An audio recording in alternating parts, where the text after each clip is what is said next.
వృంధ్య పేరుతో ప్రసిద్ధమైన మాయామయమైన అడవి హృదయంలో చెర్రీ పువ్వులు మరచిపోయిన పాటలు పూస్తూ నదులు పురాతన రాగాలు హూంకరిస్తూ ప్రవహించే ఆ ప్రాంతంలో అమర అనే మాయామయ యువతి నివసించేది.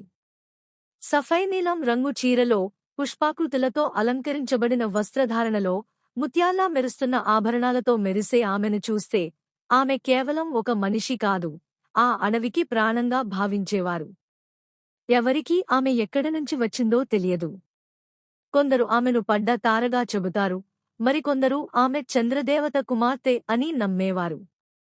ప్రతి ఉదయం ఆమె ఒక ప్రవాహం ఒడ్డున కూర్చుని తన వేళ్లను నీటిలో తిప్పుతూ పుష్పాలు వెంటనే వికసించేలా చేసే రాగాన్ని ఆలపించేది.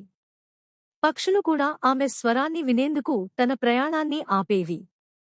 గాలి కూడా ఆమెను గౌరవిస్తూ నిదానంగా ఓదేది. అమరకు ఒక దివ్యమైన శక్తి ఉంది.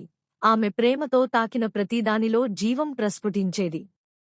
చెట్లు ఫలాలు ఇస్తాయి, బంజర భూములు పచ్చగా మారతాయి, దుమఖల్లో ఉన్న హృదయాలు శాంతిని పొందుతాయి. కాని ఆమె శక్తికి ఒక నియమం ఉండేది: యుద్ధం, లోభం లేదా అహంకారానికి వాడరాదు. ఒకరోజు గాయపడ్డ ప్రిన్స్ ఆర్యన్ యుద్ధంలో విసిగిపోయి, దెబ్బలతో అలసిపోయి ఆ అడవిలోకి అడుగుపెట్టాడు.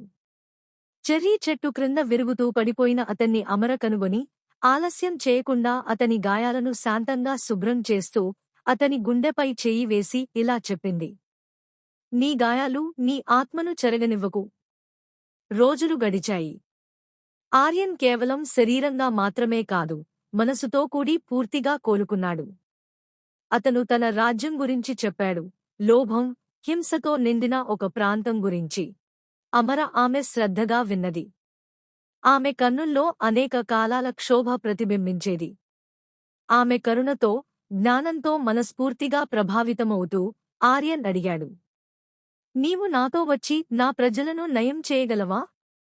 అమర నెమ్మదిగా చిరునవ్వు చిందించి అంది: ఈ అడవి నాకు జీవం ఇచ్చింది. నేను దీని ఆత్మను. కాని నా ఆశీర్వాదాన్ని తీసుకో.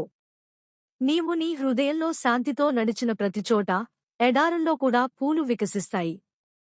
ఆర్యన్ తిరిగి వెళ్ళాడు. సైన్యంతో కాదు, జ్ఞానం, శాంతితో.